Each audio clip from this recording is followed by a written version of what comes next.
Today I'm going to record a day in my life for you with the special feature that we're not in China. We are in the city of Talavera de la Reina, which is where my father's family is from. I'm also going to show you a bit of the city during today's walk, what I do on a normal day when I'm visiting my family.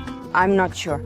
You might find it interesting, but it will definitely be very different from life in China. To start the day, we're taking out the trash, which in Europe is a whole science. If you're inexperienced, I've heard some countries issue fines. Do they fine you here? Yes, but how do they find out? Because a neighbor has to see it or report it. Ah, okay. So they put containers here, that's all? Are they only plastic or glass too? No, only glass. Glass, paper, plastics. What's the next thing we're going to do? We're going to go buy something for breakfast. Well, actually, we're going to have breakfast today because it's my birthday with my cousins. Churros, but we're going to eat fruit first. It's just that, as you all know, churros aren't the healthiest food. They're extremely delicious, but not healthy. So it's always important to start the day with something that has more nutrients or more fiber. We're heading to the supermarket with my dad for his birthday, so wish him a happy birthday, Paulino, in the comments. Behind me is Lidl, the supermarket we were originally going to go to, but we just found out that it's closed at 8:30 in the morning. I don't know if that's common here because I've never really paid attention, but in your countries, what time do supermarkets open? In Mexico, they open really early and many of them close pretty late. But anyway, this one opens at 9 in the morning. So for now, we won't be able to buy breakfast here and we'll have to look for another place to do it. You can see how many Chinese businesses are now in Talavera. For example, this hair salon is Chinese. I don't know if it's just here in Spain, but I think Chinese people are known for doing the best nails ever. I swear to you, this store, even though it looks like any other place, I know for sure it's a Chinese store. It already makes me feel at home. I could go in there and talk to the Chinese person in the language I use every day in my life. Sadly, at this hour it's closed because it's only 8:41 in the morning. Just look at the views we have from the Airbnb, the beautiful city of Talavera de la Reina. The truth is that we were lucky to find a really beautiful Airbnb. It's gorgeous inside, it's kind of rustic style.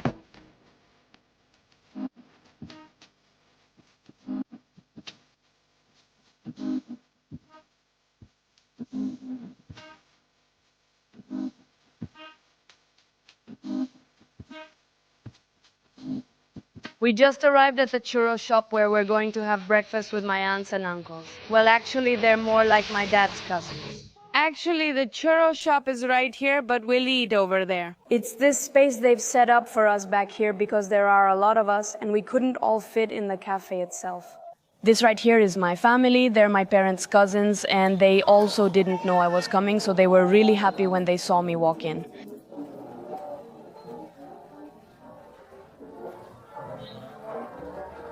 What did you have for breakfast? Hot chocolate and churros? Well, when you went to Mexico, I gave you a tutorial on how to eat a taco, so now you show us how to eat a churro. You always grab it from the bag like this. First, you dip it a little bit, but not so much that it gets soaked. You want it to stay crunchy. Delicious. Aliyah has a sweet tooth, so she ordered churros with chocolate. I'm going to steal a little bit of her chocolate for my churro, but I'm more into savory things. So I ordered these toasts with tomato, which is a very typical Spanish breakfast. Topping it with olive oil tastes great. Many people add Iberian ham, chorizo, or similar, and it tastes great. As you can see, breakfasts, at least in Spain and not in other parts of Europe, are much lighter than in Mexico. In Mexico, we usually eat eggs, chilaquiles, and enchiladas. Before that, you eat fruit with yogurt, with oatmeal, with granola, and here it's simply like you eat a piece of fruit and some toast. That's it. If you want extra, add an egg. And at the very least, a coffee, and that's it, without eating anything else? I had coffee without milk because since I'm dealing with jet lag, I have to tough it out. And The chocolate is great, neither too runny nor too thick. that one, or the Valor chocolate from the Valor shop. This one is too strong for dipping churros. It overwhelms and fills you up quickly. This one doesn't. Well, if I'm gonna have something like that, as we would say in Mexico, if you're going to get wet, you might as well get soaked. I like it. So you're going to Switzerland for 2 days to see your boyfriend. Does he live there? He's working there. Well, so when's the ring coming? Not yet, not yet. We've only been together for a year.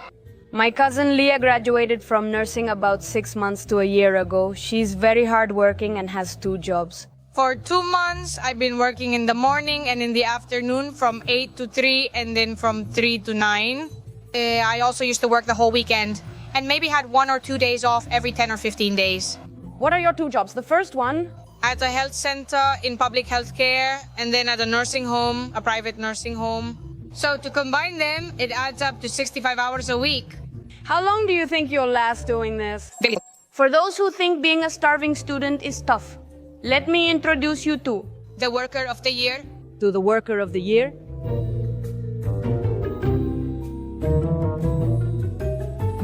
Well, we're done with breakfast now. But before I leave the churro shop, I wanted to introduce you to my cousin Diego, whom I haven't seen in many years. And Max always remembers him because he knows him. Max always says we look a lot alike. You guys tell us in the comments. This is exactly Talavera de la Reina ceramics, the city's most famous feature. Many places are decorated with this art. If I'm not mistaken, I think the Talavera from Puebla. If you haven't heard of Talavera, Puebla is a painted ceramic that they make in the city of Puebla in Mexico, which is also very famous. I think it comes from the artisans here, from Talavera, from many years ago. Of course, they have their own style. It's different from the one here. This place used to belong to a ceramicist or a family of ceramicists called Adeva. The problem is that nowadays, many of these places have closed. Talavera still has many family-run businesses, but it's also true that it has worn down a lot. The city is kind of like what happened to many Chinese towns where there weren't so many opportunities. So people would go to the big cities to find work. And well, what they did, which is really good, is to create conditions in the towns that would be attractive for young people. So that they would come back there, start businesses, maybe give it a different twist. So that people, I don't know, who work remotely, move to those places and there's more life, more young people, and not just elderly people. But here in Talavera, I have to say that at least in my experience, measures like that haven't been taken. I've always said that ceramics are very underutilized here. I mean, they could decorate the whole city with this art, which is beautiful. I'm not a politician, friends, and I don't know about money, so I'm going to leave it as a suggestion for the people who run this city. I just saw this sign, which I found really funny. This is one of those businesses that was family-owned. The owner's children, most likely, moved to another city to live. They studied other things, and the profession, I don't know if it was a mechanic's workshop, well, it wasn't passed down to the next generations. Therefore, the business was closed. Another interesting fact is they're in front of what used to be, I think, my grandmother's family's property. 2 years ago, in fact, I came to record my grandmother as she gave us a tour around Talavera and talked about her story because my grandmother has, I consider it a story that brings a lot of value. She is a super optimistic person, so I recorded a video in which she gives us a tour around Talavera. This used to be a sweatshop. She tells us her story, what her childhood was like, how the bomb fell on them. In fact, for many years, it left my grandmother with a piece of metal embedded in her forehead. And I haven't released it because I care about it so much and I want it to turn out so well. I've been postponing it and postponing it and postponing it because we're in China, because now we're releasing this video. But I think now that we're in Spain, I should release it.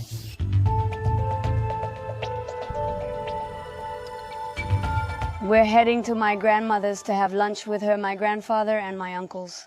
My dad stopped at this bakery and pastry shop. It's owned by a friend of his from elementary school. This is from my friend Chule. What did you buy? Whole wheat bread, and the other one is called Pan Candil de Pico. I don't know if you knew this, but in Spain you can't eat without bread and wine. Something typically Spanish is that before lunchtime, you go to a little bar to have a caña, which is basically a beer, and for them to serve you some appetizers, which I think are known worldwide as tapas. Tapas aren't really a dish. It can also be a portion that you order separately and pay for, but the custom is that they give you something when you order a drink at a place like this. We're now at Bar Plaza de España, my dad's favorite bar. He says their tortilla is the world's best. In fact, it also became Max's favorite bar because they have a tasting menu that for a pretty reasonable price gives you a soup or gazpacho, a really good tortilla, and 2 toasts. It can be topped with salmon or pork loin, but Max prefers the Iberian ham. Right now we ordered some beers. This one is called Voldam. And what they gave us to eat is this bread with a kind of tuna stew with vegetables on top, and it smells delicious. So good. Look at this delicious thing. This is called tuna salpicon. It has tuna, bell pepper, tomato, and olive oil at the base of the bread. It's good that my dad is here explaining so many things. Because I haven't lived in Spain for many years, and it's been a long time since I've come here, and I'm not that knowledgeable, so he can explain a lot of things to us.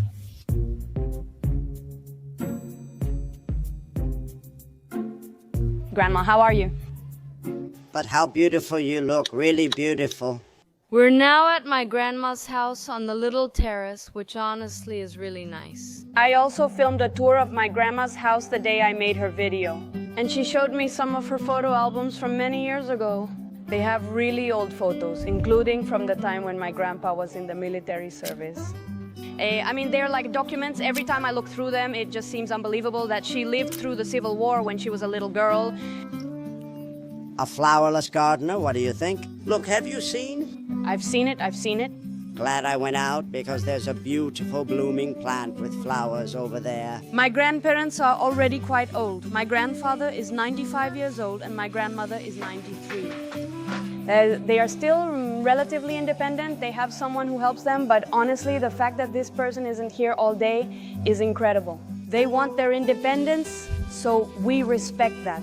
We do our best to care for them, especially nearby family. Unfortunately, those of us who don't live here can't support them as much in that way. Max really enjoys the company of my grandparents, especially, but also my whole family in general. They've always gotten along really well, and that's something I really value about my relationship with him. Regarding this issue with my grandfather pulling out the plants, my grandfather already has something like dementia. I don't really know how serious it is. I still feel like he somewhat recognizes me, but I'm not completely sure. I don't know how much he still knows who I am. When you have this kind of mental deterioration, you start to get certain fixations in your head. In my grandfather's case, they sent a notice to have the cement flower pots that used to be on all the balconies of the building replaced. My grandfather thought they needed to remove all the plants from the building.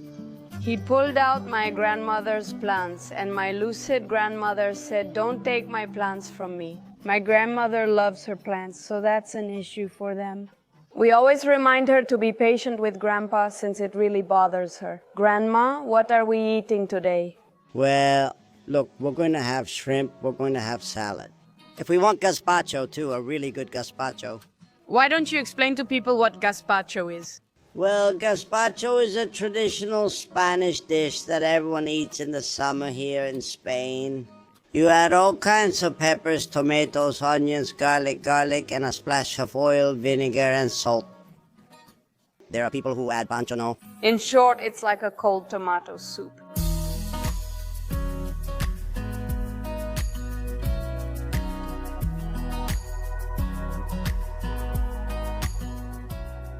Happy birthday to you, happy birthday to you, we all wish you.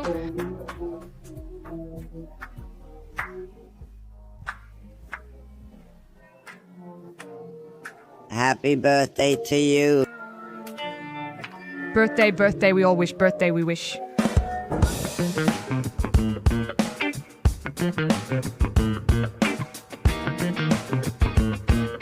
We are here in a town called Illescas. I think we're still in the Castilla-La Mancha region. Honestly, I don't know. I've never been here before. We're at a used car dealership to look for a nearly new car for my cousin. Her budget is 3,500 euros. My cousin isn't here. She went to Switzerland on vacation with her boyfriend, but she told my dad which car she liked. My dad said, "Don't worry, I'll check them out and let you know which are in better condition." The risk of buying a used car is that if you don't know about it, it can end up being expensive for you. Dad, what's the most important thing you have to look for when you're going to buy a used car? It's very complicated because a car can have 100,000 kilometers and be in bad shape, or it can have 300,000 and be in better condition. It depends on the maintenance it's had, the way it's been used, and also the way it's been driven. So it's very complex. These are details that later on, when I choose one, I'll explain what I paid attention to in order to pick it. this. It's also a learning experience for me. Both Max and I have thought many times about buying a car to travel around China, but the problem is that neither Max nor I know absolutely anything about cars. I think it would be a better investment to invite my dad to China so he can see what we buy. But anyway, today serves as a bit of a rehearsal for us to learn what we need to pay attention to. All these cars that are parked here are cars they have for sale, and the dealership is called Premium Cars Iberia. Not all our cars are premium. We offer cars in various conditions and prices with plenty of options. I remember when the Fiat 500 or Fiat 580 was very popular in Mexico for a while. A lot of people wanted it. Personally, I really like this experience. It's also interesting to see which models are sold here in Spain compared to the models that can be sold in China or the models that can be sold in Mexico. In Mexico, I've always seen that pickup trucks are used a lot because there are many roads, a lot of dirt roads and speed bumps. And in China, electric cars are the norm. That's what the government promotes the most. And here in Spain, what I've seen is that people buy a lot of small cars like this. My brother and I had one just like this, an Opel Astra. I believe it's sold as a Chevrolet in Mexico. Honestly, it never let me down and didn't use much gas, so it was a good option. The brands I've seen the most here in Spain are Citroën, Peugeot, Opel, which is the one I just mentioned. I don't know if you've heard of the Skoda brand in your countries. I had never seen it in Mexico, but here it's in many places and many people seem to like that car. I'll tell you what I've seen here in this section. I had already seen this one, it cost 3,000. It's very good. A bit used with some bodywork issues, but otherwise very good. Both cars are very new, but this one has a small difference. It's an Alpha. I've spent 5 minutes listening to my dad evaluate cars, and I think I've already learned more than I ever had about a car. I never would have noticed the details of the paint job. And of course, I would have seen the Alfa Romeo and said, it looks really cool, it looks super new. And actually, my aunt just said that the repair shops are very picky. We also need to consider that when choosing which brand to buy. If you come here to Spain, you'll notice that the cars have this sticker. It says Inspección Técnica de Vehículos, which is the vehicle inspection. In Mexico, what is called verification is mandatory nationwide in Spain. If you don't have it, you can get some really hefty fines, so it's super important to get that inspection done every year. What does it mean for it to have a B label? It means it can circulate because it's smoke-free. You can enter a city where there's the circle, this green eco one they call it now, otherwise you'll get fined. They work based on the city, but in cities with over 55,000 people, the sticker is mandatory. You can enter the center of Madrid, yes. Sure, tell that to your cousin who was charged 266 euros for half a street with no warning and the money was taken directly from his account. Spain's public transportation is efficient and Madrid is well connected. So, for example, if you lived in a city like that, driving a car could mean you have to deal with all the traffic, you have to pay for very expensive parking, so public transportation is the best option. But my cousin Leah, the reason why she wants to buy her car is because her partner lives quite far from here. He's Galician, right? Yes, he's from Galicia. I've heard the weather is nice and the octopus is great there. I think his plan is to move there in the future. For those reasons, she wants to buy her own car, to have more freedom of movement and be more independent. Well, my dad has already decided on the cars he more or less liked. Now it's time to start them up and see if they work. This is a 2008 Alfa Romeo. It has a B sticker. The wear on the steering wheel and gear lever is normal for its mileage, which is 133,000. The air conditioning is important, costly to fix, works well, and could be a good candidate. Air conditioning is a very important issue here in Spain because in the summer it can reach 40-45 degrees. And cars get very hot inside because also, for example, in the city of Talavera, which is where my cousin lives, unless it's a covered parking lot. The truth is, there aren't many trees on the street to park your car in the shade. So, in the summer, suddenly you get into the car and you cook inside. It's very common for the air conditioners not to work, so that's a super important detail because it also has to work in the winter. For 2,700? Come on. 2,700? That's really good. This one here, Opel Corsa, is our next candidate. This car has 87,000 kilometers. However, it shows more signs of wear and tear than the other one, which has 133,000. Opel is better, but with 2 doors, that's another drawback. We have 2 cars, and I think the Alfa Romeo is still in first place. This is the third option, a Ford Focus. How would you rate this car? This is the best car we've seen here today. This generation of Ford is highly durable and well built. The diesel has just 126,000 kilometers. The seat is flawless and everything is intact. What are the benefits of having a diesel car? It uses 60% less than a gasoline car. A well-driven, well-maintained diesel can run 800,000 kilometers with no engine work needed. Being turbocharged, it accelerates well. What are its disadvantages? The disadvantage is that cold starts are a little bit worse. Strict maintenance is essential to avoid problems, and repairs are more costly if issues arise. Well, there you have more information, friends. Well, I think our final candidates are this Alfa Romeo and the Ford Focus we saw earlier, but now we still need to drive them, so let's see how they are.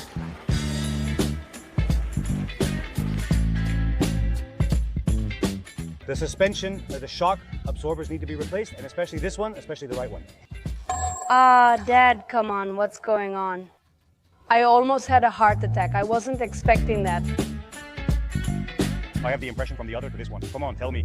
This one, I like it more, I think. This one is more comfortable, I like it. More spacious. They did it, boom, boom, boom, it's just smaller now. We're testing a Ford car, and my dad says it's the best so far. It's an Opel Astra like the one I had back in Mexico. It's much more up to date than the others. The only thing is, it has some cosmetic details. We need to polish the headlights here. The paint has lost some shine and is a bit worn, but otherwise it works well. We're already at the final decision. They just told us that number 1, the Ford that we liked, which was our first choice, doesn't have any stickers. Another aspect we hadn't considered is that we thought the Opel Astra, which is the other car my dad really liked, it's kind of at the limit of his budget. It costs 3,490 euros, but there's an additional charge of 250 euros for changing the owner's name. And you have to do a little fix on the car as a warning. We're between the Alfa Romeo, the Opel Astra, and the Ford Focus. But we'll have to leave that in my cousin's hands. Let's see what she chose. So have you decided yet or not? I think so. I'm gonna take the Ford Focus because the thing with the B label is that it's basically like not having a label. What's important is the eco, the C, the zero, but the B isn't that important. It's a car that I don't want to keep for 10 years either, and it's very hard to make decisions about the future and uncertainty. So that's it. If he tells me he would have chosen that one, there must be a reason. All car lovers love the Ford Focus. Great decision. How do you feel about it? I'm so happy. I can't believe I'll arrive in Talavera and have my car. My whole family except me is choosing a car for me. And you, meanwhile, in Switzerland. Well, congratulations, Alita. Thank you. See you on Friday, okay? You'll give me a ride in your car someday. Yes. That's how I show my driving skills.